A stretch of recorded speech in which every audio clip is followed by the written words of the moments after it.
This is the story of the world's most famous endurance motor race. Les 24 Heures du Mans.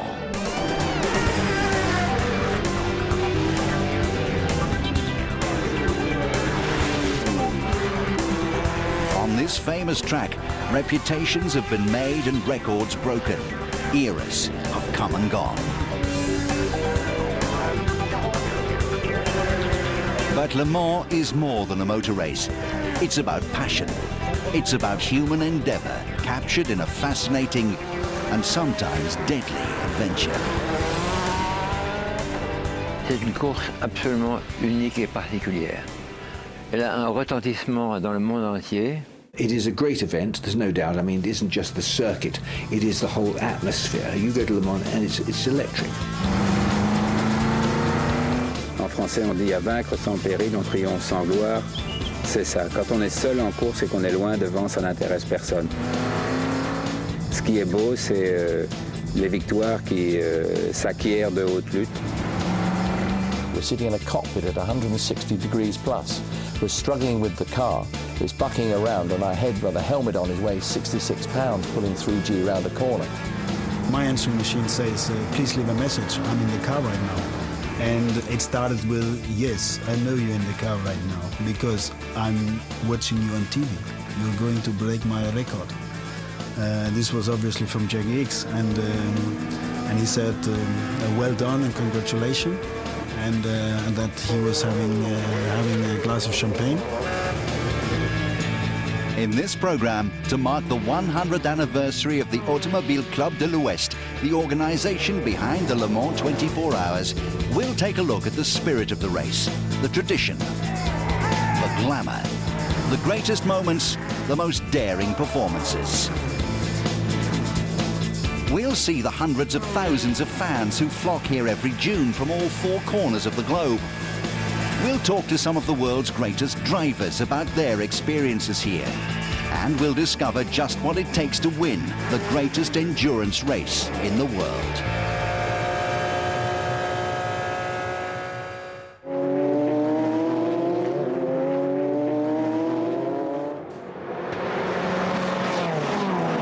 In recent times, the most successful marque around the Sarthe circuit has been Audi. The R8 finished third and fourth on its debut in 1999. It then went on to win 5 of the next 6 races here, handing Dane Tom Christensen a record 7th Le Mans title in 2005. To finish first at Le Mans is a dream. It's something really unique and fantastic. And I had the pleasure in 2005 to drive the car over the finish line, and obviously this was something of a peak experience in my life. Great combination of teamwork and a fantastic race car, and then having this success, it's something very special. The R8 constantly set new standards. The twin-turbo V8 machine weighed just 900 kilos. 40,000 kilometers of testing meant it had one of the most reliable power units around. But what most set the R8 apart from its rivals was its 6-speed gearbox, which could be changed in just 3.5 minutes, greatly helping to reduce time spent in the pits. In the 2000 race, the winning Audi pitted 29 times, remaining stationary for just 30 minutes and 6 seconds. Audi driver Emanuele Pirro of Italy. Ma se vediamo i libri di storia, la macchina che ha vinto Le Mans è sempre stata quella che ha passato il minor tempo possibile ai box per riparazioni o problemi vari. But despite its performance and reliability, 2006 saw the R8 consigned to the history books as Audi returned to Le Mans with a bold new experiment, the R10. With its 5.5-litre V12 diesel engine, the R10 is one of the most sophisticated and technologically advanced sports cars ever made. And when the R10 took to the track, it soon became apparent that it was faster, more powerful, and just as reliable as its predecessor. Though it wasn't the first diesel car to appear at Le Mans, that was the De La Tray in 1949, the R10 became the first to win there. Audi's 6th win in 7 years, and perhaps the start of a new era for Le Mans and the R10.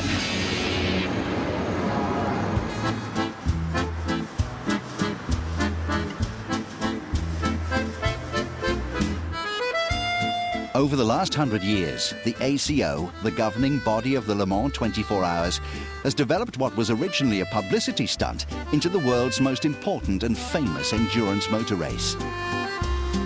At the end of the 19th century, interest in all forms of motorized transport was growing throughout Europe.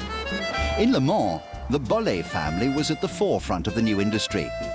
However, not everyone was happy to see Amadé Bollée at the wheel of his creations, one of which, l'Obéissante, he drove from Paris to Le Mans, a distance of about 200 kilometers, in 18 hours in 1875.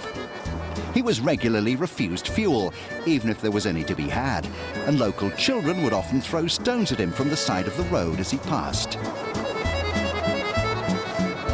By the dawn of the 20th century, Bollée's feats had given way to full-scale road racing between cities.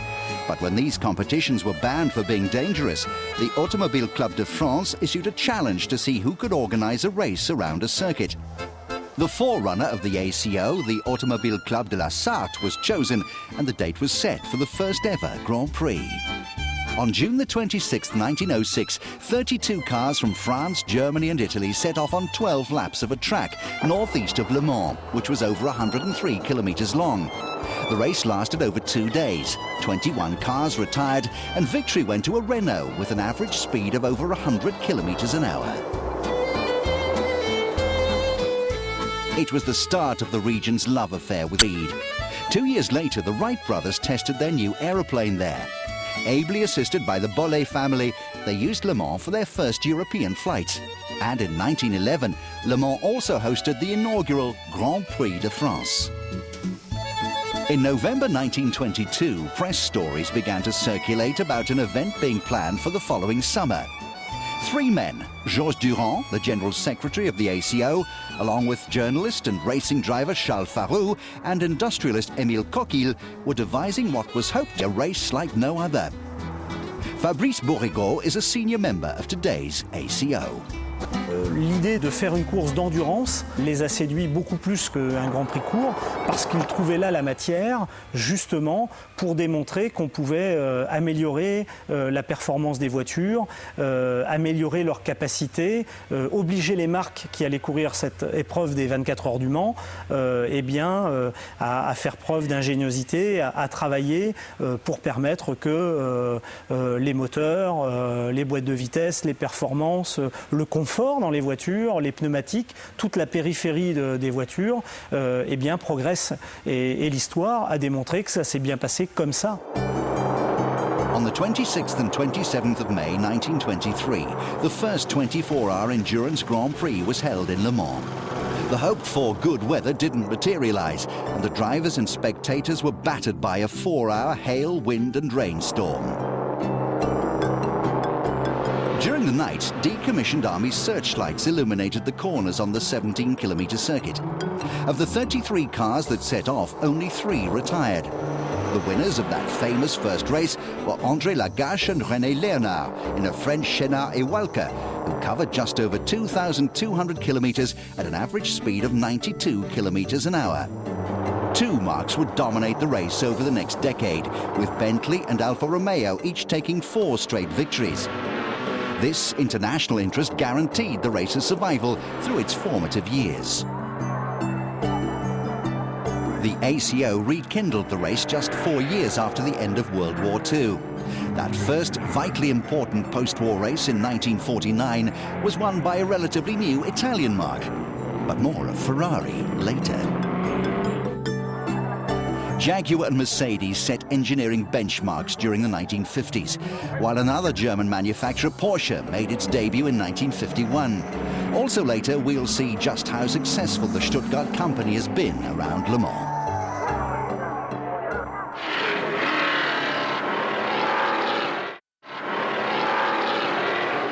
One of the defining moments of past Le Mans races used to happen before any engines had even started. We have this fantastic thing called a Le Mans start. Le Mans start means you were on one side of the racetrack, your car was the other side, you run across, get in, push the button, and that was it. But for some drivers, the race was all but over before it had even begun. Tony Rolt. He ran across and he jumped in and he put his foot through the steering wheel, which you think, well, that's pretty stupid. But, you know, these things happen. You know, you leap in and your foot goes the wrong way and then you have to heave it up and get out. Not disastrous, but certainly didn't help with his stuff. The famous Le Mans start was eventually scrapped for safety reasons. In 1969, when Jackie Ickx walked across the track, settled himself in his car and fastened his safety harness, the watching world thought the young Belgian driver had taken leave of his senses. But 24 hours later, Ickx took the checkered flag.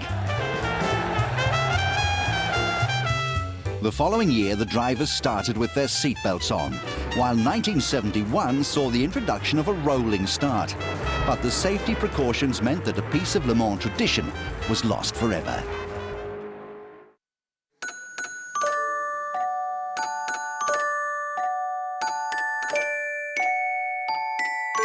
The Le Mans 24 Hours is also known as an endurance Grand Prix.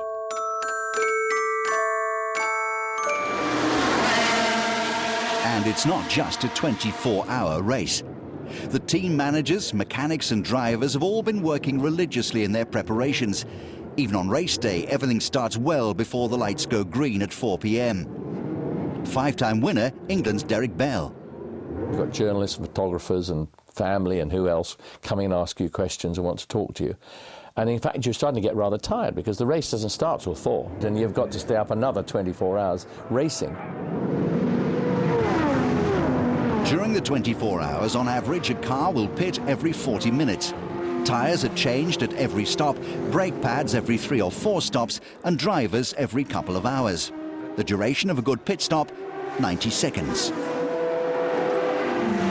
During this long day's journey into night, the time spent out of the car is also a major issue for the drivers.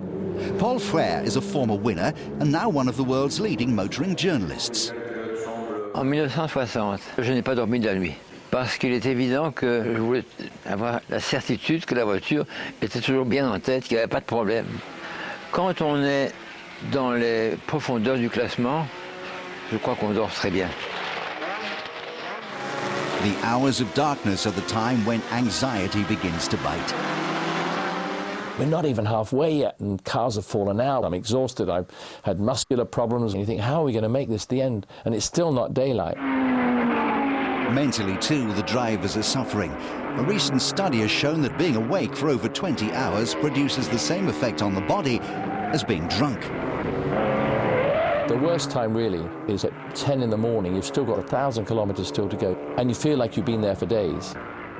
Some drivers have succeeded in staying behind the wheel for almost the entire race. Raymond Sommer won in 1933 after 20 hours non-stop, while Luigi Chinetti did a solo drive to victory in 1949. Tutto questo fa sì che la gara sia tutt'altro che una passeggiata e già finirla, come diceva il barone de Coubertin, già finirla è una cosa, un gran successo. However, not everyone has been so fortunate. In 1952, after over 22 heroic hours in the driving seat, Pierre Levey chose the wrong gear and destroyed the engine of his Talbot while holding a 4-lap lead.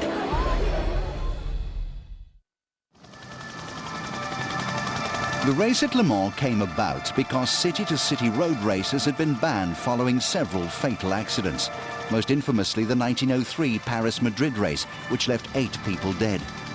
What the ACO could offer was the thrill of a road race on a closed semi-permanent circuit that made use of public thoroughfares.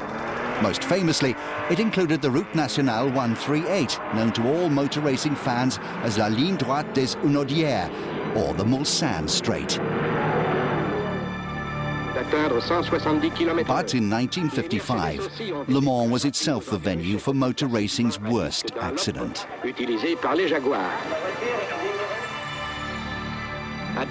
2 hours into the race, Pierre Levey, who'd been invited to drive for Mercedes after his efforts in 1952, crashed into the crowd alongside the pits after his car clipped the back of Lance Macklin's Austin Healey. 79 people perished, including Levey. Paul Frère had been offered Levey's drive in the Mercedes before the Frenchman, but had declined as he'd already accepted an offer from Aston Martin. Il est évident que 1955 fut un désastre. Ce fut le plus grave accident qu'il y ait jamais eu en course automobile. Mais je crois que la stratégie qu'avait adaptée Charles Faroux, qui était directeur de l'épreuve à l'époque, et que j'ai toujours admiré, je crois qu'elle était la bonne. Parce que si on avait arrêté la course, tout le public, bien entendu, se serait rué vers ses voitures et aurait complètement engorgé toutes les routes qui vont au Mans, et les secours auraient été beaucoup plus difficiles qu'ils n'ont été en 1955, comme ça a été fait. Several hours later, on orders from Stuttgart, Mercedes pulled out of the race, while its cars were in first and third place. Mercedes decided, because John Fitch said, look, I think we should pull out because of what has happened. I didn't actually share his opinion. I couldn't see it's going to bring anybody back. I couldn't see, and obviously I did have an extra ground because we were in two or three laps in the lead with Fangio, and the Mercedes didn't break. You know, I mean, they were really a very solid car. Following the crash, several countries, including France and Germany, banned motorsport. To this day, it remains banned in Switzerland. Il respectait les normes de ce qu'on considérait à l'époque comme étant nécessaire à la fois pour la protection des pilotes, des voitures, mais aussi des spectateurs. L'accident de 1955, il a démontré que ce n'était pas suffisant. Jean-Claude Plassard is the president of the ACO. À la suite, je crois qu'il y a eu des décisions très importantes qui ont été prises sur la sécurité du public. On a repoussé le public un petit peu plus loin de la piste. Sécurité des pilotes. On a mis dans les voitures les ceintures de sécurité. On a mis dans les voitures des habitacles pour les crash tests qui sont renforcés. On a mis des réservoirs d'essence qui ne peuvent pas exploser. Mercedes wouldn't compete again at Le Mans for 32 years following LeVay's crash. In 1999, the German manufacturer was once again under the spotlight when its cars were involved in spectacular crashes at Le Mans. Scotland's Peter Dumbreck and Australian F1 driver Mark Webber both had miraculous escapes. I couldn't get the front of the car back down at that speed, and I did flip and saw the sky on the ground and the sky on the ground, so it was a horrible experience, and the car was very, very good in terms of the impact. It's very, very safe, but obviously those cars were dangerous in that situation. Mercedes have had little luck at Le Mans. They've won it only twice, in 1952 and with Sauber in 1989.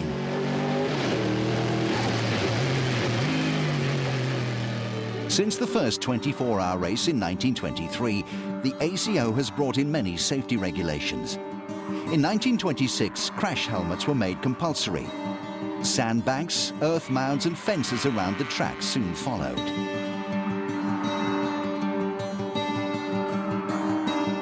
After the 1955 tragedy, the old pits were razed to the ground and new safety measures around the circuit were implemented, at a total cost then of 300 million francs to the ACO. Safety-wise, obviously it's a lot safer, because when we were thundering down the straight in 71 at 246 miles an hour, I didn't know any different, and it was in another world. You get over 200 and it does actually feel a little different, and you know there's not much you can do to control it. The difference between safety levels at the circuit in the past and the levels today couldn't be more pronounced. According to Jackie Ickx, a six-time winner here and an erstwhile teammate of Derek Bell. Je pense que c'est la nuit et le jour. La nuit et le jour. Je pense que les progrès qui ont été accomplis tant sur les circuits que pour les voitures sont si immenses qu'on considère maintenant un accident grave comme quelque chose d'exceptionnel et presque inacceptable. The Le Mans 24 Hours is such a feature on France's sporting calendar that you can almost set your watch by it. However, there have been occasions when even this fixture has had to be postponed. In 1936, an economic crisis had resulted in massive strikes affecting the motor industry and causing petrol shortages. As a result, the ACO was forced to cancel the race that year. The start of World War II meant that the race was again put on hold. During the conflict, the Luftwaffe used the airfield next to the circuit. Consequently, it was heavily bombed by the Allies. The area around the pits in particular was badly damaged. Despite submitting a request to rebuild the circuit in October 1946, permission was only received in January 1949. Nonetheless, after a massive effort, the race went ahead in June that year. In May 1968, a series of student strikes broke out at a number of universities and high schools in Paris. The de Gaulle administration's attempt to quash the uprising by further police action led to street battles in the capital and nationwide strikes by 10 million French workers, roughly 2/3 of the country's workforce. In spite of the upheaval, the race did go ahead in 1968, albeit in September.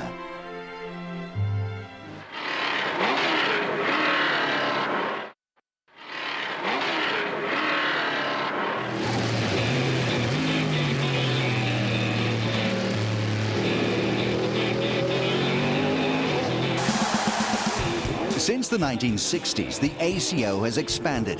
In 1966, the permanent full-length Bugatti track was completed. A Formula One Grand Prix was held there the following year. In 1978, Le Mans hosted its first 24-hour motorbike race. But 2 races a year won't keep the wolf from the door.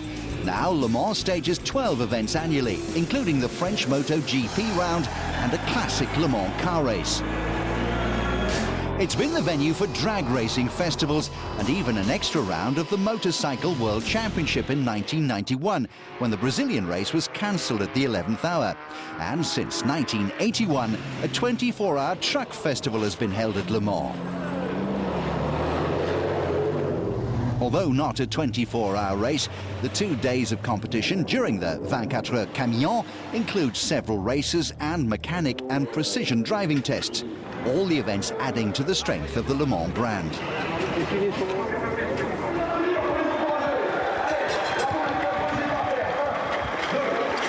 Le Mans, vous le disiez tout à l'heure, est connu dans le monde entier.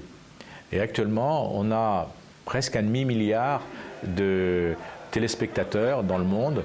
Et Le Mans est télévisé dans 110 pays, je crois. Et s'il n'y a pas de télévision, il n'y a pas de sponsor. S'il n'y a pas de sponsor, il n'y a pas de course. Le Mans is also expanding away from the Sarthe region in France. On a aujourd'hui 10 courses aux États-Unis qui s'appellent American Le Mans Series. Parce qu'aux États-Unis, il y a des grands constructeurs que tout le monde connaît qui sont Ford et General Motors. Mais on a décidé aussi d'organiser des courses en Europe pour penser aux constructeurs européens. Et puis on a commencé cette année 3 courses au Japon. But even though Jean-Claude Plassat is the president of the ACO, he rarely gets to see much racing during the 24-hour race each June. Le président ne regarde pas beaucoup la course parce que le président est beaucoup demandé par beaucoup de gens qui pensent que c'est la seule journée de l'année où on peut voir le président, parler avec lui, alors que le président est là, présent ici toute l'année. Il est bénévole, il est volontaire, mais il est là toute l'année. Et donc pendant 24 heures, il y a beaucoup de gens à voir et on ne suit pas la course comme on voudrait la suivre. During the 1930s, Enzo Ferrari had been team manager of Alfa Romeo. After the war, he raced his own cars, which won on their debut at Le Mans in 1949. Scuderia Ferrari was again successful here in 1954 and 58. But it was during the first half of the 1960s that Ferrari really made a name for itself at Le Mans. Enzo Ferrari was resolutely single-minded. He would often row with his own drivers and technicians, not to mention race organisers, and would interpret rules in a unique manner. Paul Frère won Le Mans in 1960 driving a Ferrari Testarossa with Belgian compatriot and war hero Olivier Gendebien. Ferrari était certainement un homme difficile, c'est certain, et qui, à partir du moment où son écurie a pris de l'importance, est devenu star parmi les voitures de Formule 1 et d'endurance d'ailleurs aussi. Il était devenu assez insupportable avec les gens qui désiraient le voir. Il faisait attendre n'importe qui, même des personnes haut placées, pendant des heures après l'heure qui avait été fixée pour le rendez-vous. From humble beginnings, Ferrari grew to become a colossus of motor racing. His philosophy was to produce powerful engines, usually at the expense of the car's handling. It often took great skill and verve to drive a Ferrari to victory. However, this didn't stop Ferraris winning Le Mans consecutively from 1960 to 1965. In fact, during these years, only 8 non-Ferraris would place in the top 6. In 1963, a Ferrari 250p became the first mid-engine car to triumph here.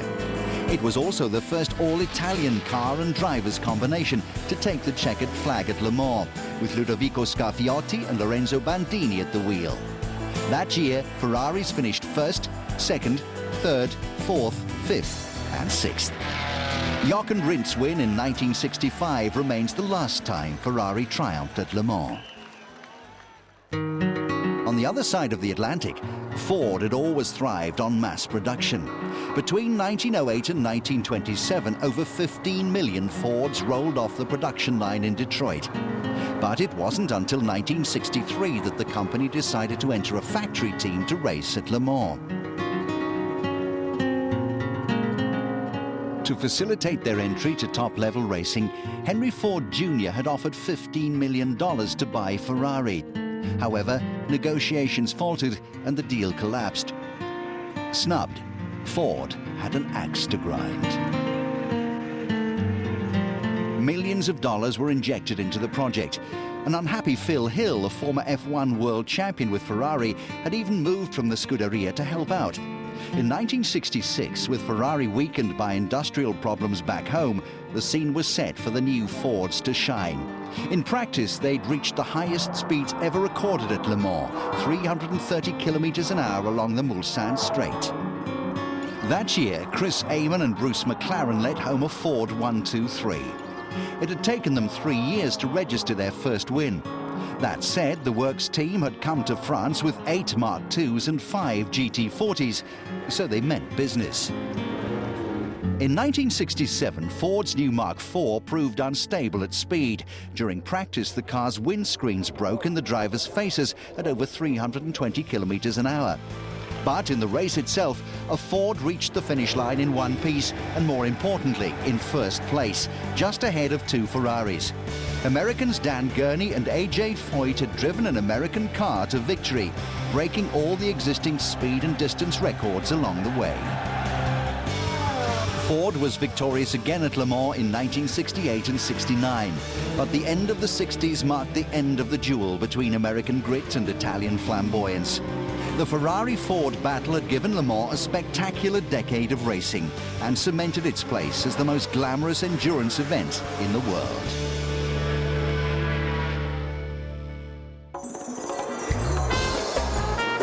And talking of glamour,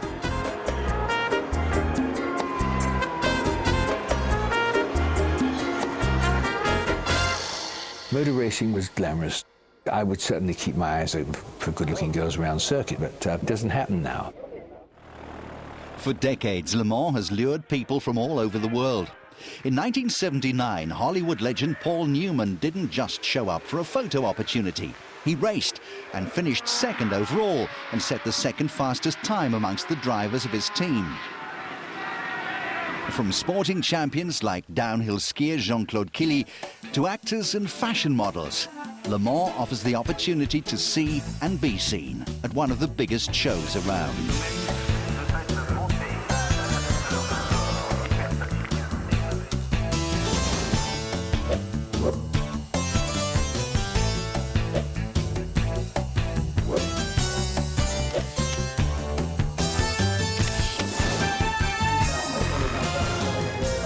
Le Mans has also proved irresistible to some of the world's top film directors. Claude Lelouch, director of A Man and a Woman and the 9-minute Ferrari through Paris movie Rendezvous, made a film here in 1964 called Les 24 Heures d'Amant. using the race as a backdrop to a love story. The most recent film to be made featuring Le Mans came in 2002 with Luc Besson's adaptation of Michel Vaillant. But one film in particular has given more publicity to Le Mans than any other. In 1970, Steve McQueen, himself a very competent racing driver, made Le Mans, which featured footage of the race with set-up shots using drivers like Joe Siffert and Derek Bell. This was no bad thing, considering some of the stunts McQueen pulled whilst trying to get the best shots. As we came through, there on the white line in the middle of the road was a cameraman lying there holding the camera like this, lying down, holding the camera. John Sturgis gets on his intercom thing and he says, "Steve, get down here with you." So Steve comes polling up. And John says, "What the heck are you doing down there?" He said, "You put a cameraman in the middle of the road." And Steve said, "I didn't put a camera in the road." He said, "Well, Joe just said, there's a cameraman lying in the middle of the road taking a film." And Steve says, "Yes, it was me." Despite being panned at the time, for fans of motor racing, the film has become a classic. Il y a la vitesse, il y a le danger, il y a beaucoup de choses qui sont, beaucoup d'émotions et qui sont extraordinaires. Et je crois que les hommes de cinéma ressentent très fort cette émotion et veulent la retransmettre.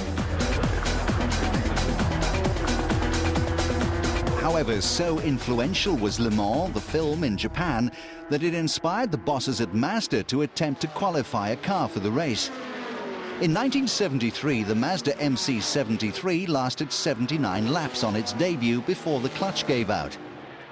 18 years later, in 1991, after Toyota and Nissan had also tried their luck here, Mazda, helped by Jackie Ickx in the role of a consultant, became the first and to date only Japanese manufacturer to triumph at Le Mans.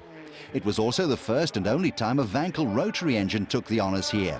It was banned the following year by the FIA.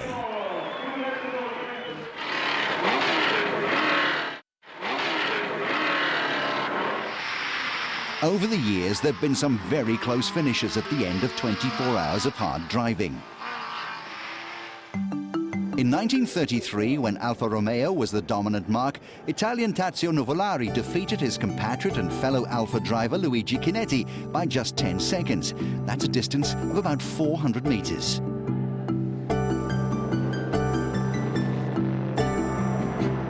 In Ford's staged finish of 1966, victory was given to Chris Amon, even though he'd been running second to Denny Hulme for a lot of the race.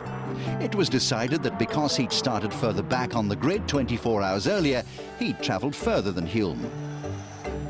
History will probably say that that was my greatest win, because there wasn't too many other ones. But one of the nice memories I have of Le Mans is that it was with Bruce McLaren, and we were both New Zealanders, and it was huge to both of us at the time, I think. 3 years later, Ford's star was waning, while the new Porsche 917 was turning heads and beginning to make a name for itself. The 1969 race developed into one of the most dramatic scenes at Le Mans. Because of the nature of the racing, that year's event was dubbed a Grand Prix and turned into a war of attrition between German Hans Hermann in a Porsche 908 and Jackie Ickx in a Ford GT40, by comparison an automotive pensioner. It boiled down to a sprint on the last lap, but with the Porsche hampered by mechanical problems, Ickx took the first of his 6 wins by just over 100 meters. It was the closest unstaged finish in the history of Le Mans. Each year, 250,000 spectators come to the Le Mans 24-hour race. Tous ont une passion et tous veulent vivre le plus près des voitures. A large number of those fans come from over the channel. Commonly, 40 to 50,000 British petrolheads will make the annual pilgrimage to Le Mans. So many Brits go over. There's the whole build-up. You know, they go over on the ferries, they go through the tunnels from Britain. And it was just so wonderful on a Monday night to come back on the ferry with all the guys that had been watching the race. And they just thought it was wonderful that I sat with them and chatted and had dinner with them, with my family. It's the whole atmosphere. British fans hadn't seen a British manufacturer take the checkered flag here since the Jaguar domination of the 1950s and the 1959 win for Aston Martin. But 1988 made up for all those years of waiting. Tom Walkinshaw Racing brought 5 7-litre XJR9 Jaguars to the race. A complete spare car, enough spares to rebuild all 5 cars again, and had a private plane on standby in case they ran out of parts.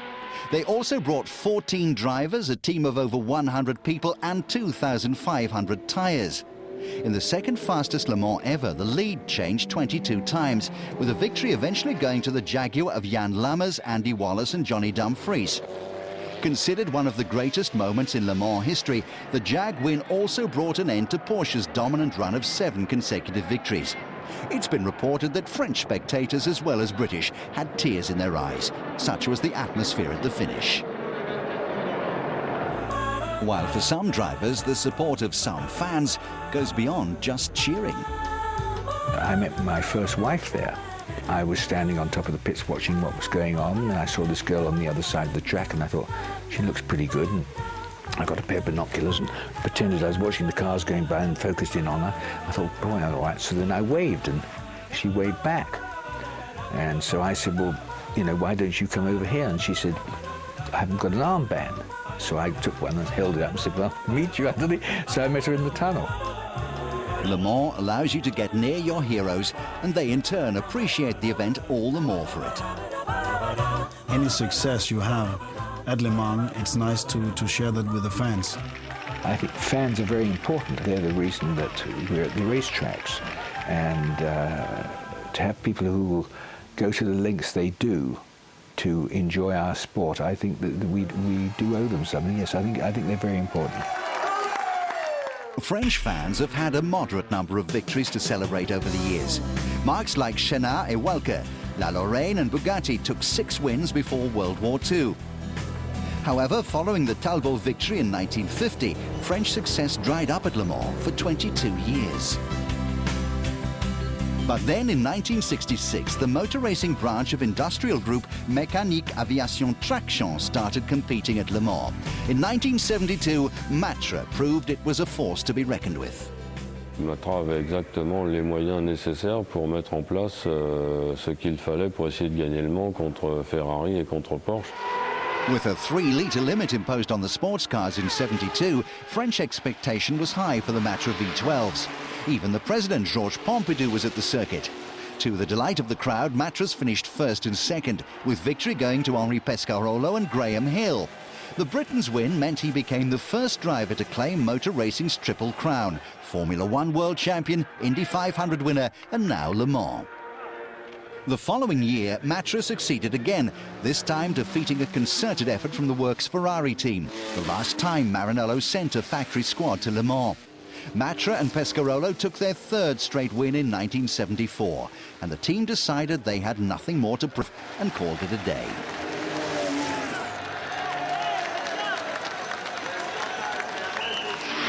More French success followed in 1978, when Renault took a spectacular win, and in 1980 when Jean Rondeau became the first man to drive a car of his own construction to victory at the 24 Hours. In 1988, WM Peugeot became the first car in Le Mans history to break 400 kilometers an hour. Factory Peugeots went on to win in 1992 and 93. But there have been no French victories at Le Mans since then. In recent years, Henri Pescarolo has carried the flag for France. Since 2000, the 4-time winner has been boss of his own team, but his time in charge has coincided with the domination of the Audis. 2007 will see Pescarolo renew his rivalry with the German marque, and also the arrival of another serious contender as Peugeot returns to Le Mans, this time with a diesel car. Will they or Pescarolo have what it takes to defeat the R10 and rekindle the joys of winning at Le Mans for all the French fans?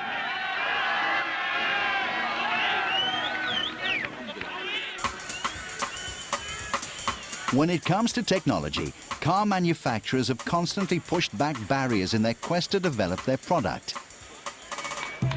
And from reliability to aerodynamics, Le Mans has assisted with this progress. more powerful headlamps, driver safety features, disc brakes, fuel-efficient, reliable engines, windscreens, windscreen wipers. Features developed at Le Mans are now commonplace on family cars. As well as technological progress, stories abound of mechanical ingenuity. In 1933, the fuel tank on Nuvolari's Alfa Romeo sprang a leak. His mechanics first used some melted soap before a collection of their chewing gum was rolled up to fill the hole. It did the job, as the Italian great took his only Le Mans victory by just 10 seconds. I drove a Mazda there, I think a saloon, really fast car, but there was no air ducting properly and it kept misting up on the windscreen. I mean, I can't tell you how difficult it was. In the 1950s, Jaguar won the race 5 times, thanks in no small part to aviation technology used in the design of its cars. The Coventry firm was also responsible for the introduction of disc brakes, when most other manufacturers employed the less effective drum brakes. However, the models of yesteryear are a far cry from the space-age carbon fiber and Kevlar twin-turbo beasts that charge down the Mulsanne Straight at over 300 kilometers an hour today. Cars these days, the brakes are the major difference. And it is, for me, it's the braking getting into the corner that is amazingly fast. That's something you have to adapt to. And somebody, if Sterling got in it, or Paul Fred got in to drive a current car, they wouldn't believe the braking. La différence, c'est que ces voitures d'aujourd'hui sont beaucoup plus faciles à conduire. Avec les boîtes de vitesse actuelles, d'abord, on n'a plus que 2 pédales, donc on ne s'occupe plus de la pédale d'embrayage, de double débrayage pour changer de vitesse, tout ça, c'est clac, clac, clac, les petites palettes sous le volant, et ça simplifie beaucoup les choses. Teams frequently refer to Le Mans as a race where up to 85% of the time is spent on full throttle, meaning immense stress is put on engine and drivetrain components. Chris Amon, the 1966 winner, had his own method of dealing with possible mechanical problems. I think in '71, with the Matra I was driving with Jean-Pierre Beltoise, and we were running second at 10 o'clock on Sunday morning, which meant that we only had 6 hours to go, and something broke on the car.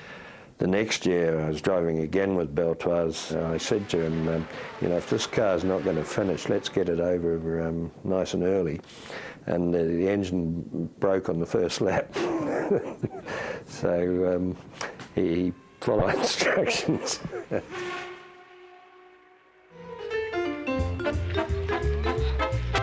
There is one car manufacturer that has won here more than any other. For Porsche, Le Mans was like a religion. Derek Bell won 4 of his 5 Le Mans titles with Porsche, all in the 1980s.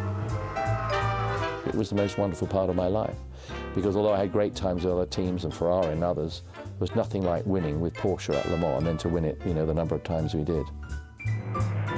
Ferdinand Porsche started the company in 1931, but between its Le Mans debut in 1951 and the end of the Ford era in 1969, the German manufacturer didn't win. 120 starts had produced index of performance success, but no overall triumph.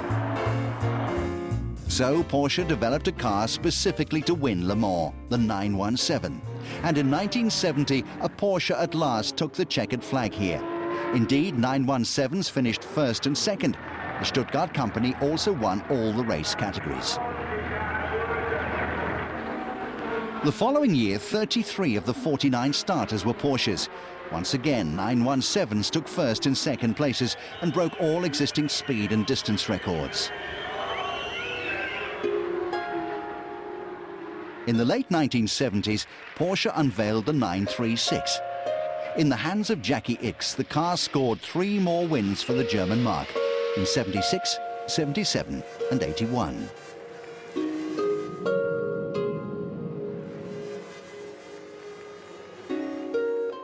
In 1982, the FIA toughened its regulations on the fuel consumption and the aerodynamics of the new Group C cars.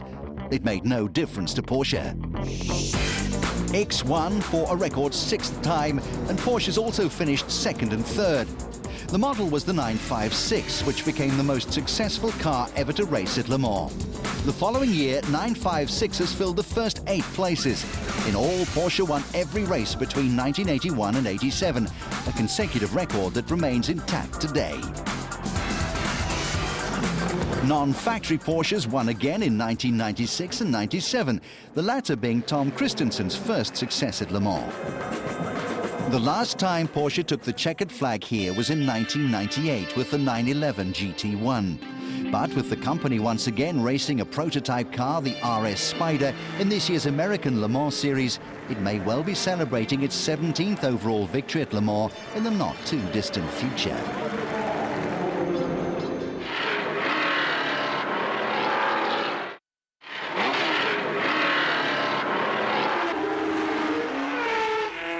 Le Mans is very, very fast. There are no circuits in the world with so many fast corners. It is glorious to actually get a rhythm in those speed, and you can feel, you look at your rev counter and you're pulling 100 revs more than last time, and you know you're going to do a better lap than you've ever done in your life before. As the layout of the Le Mans track has modified 12 times since the first race in 1923, there isn't really an official fastest lap. The changes over the years have been made for the sake of driver and spectator safety. In 1990, 2 chicanes were inserted on the Mulsanne straight in accordance with regulations of the FIA, the sport's governing body, stipulating that no straight could be longer than 2 kilometers. Despite the changes, there is a record for the highest average speed around the track that still stands today. In 1971, when the circuit was 13.4 kilometers long, Briton Jackie Oliver completed a lap in his Porsche 917 in 3 minutes and 18 seconds at an average speed of 244.387 kilometers an hour. That year also saw the greatest distance covered over the 24 hours, when Helmut Marko and Gijs van Lennep took the checkered flag, also in a Porsche 917. They'd covered 5,335 kilometers.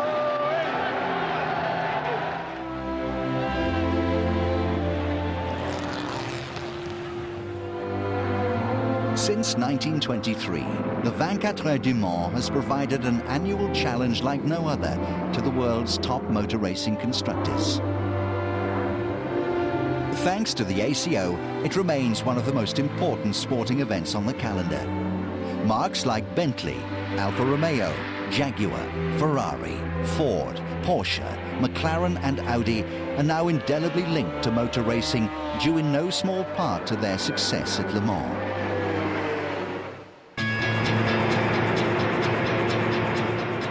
But victory is also down to the bravery, resilience, skill, and a certain amount of luck of those behind the wheel. Over the years, some drivers have had more success than others.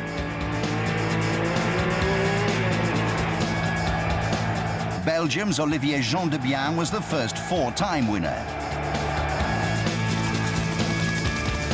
France's Henri Pescarolo was another quadruple champion.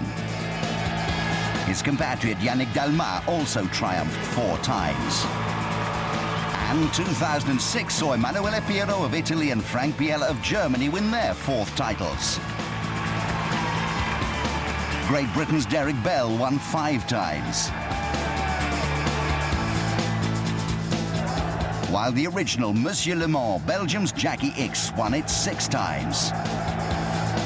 But the most successful driver ever at Le Mans is Denmark's Tom Christensen,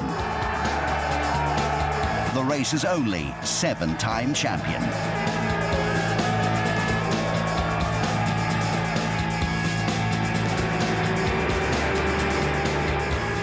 That was a taste of the greatest endurance motor race in the world, the Le Mans 24 Hours.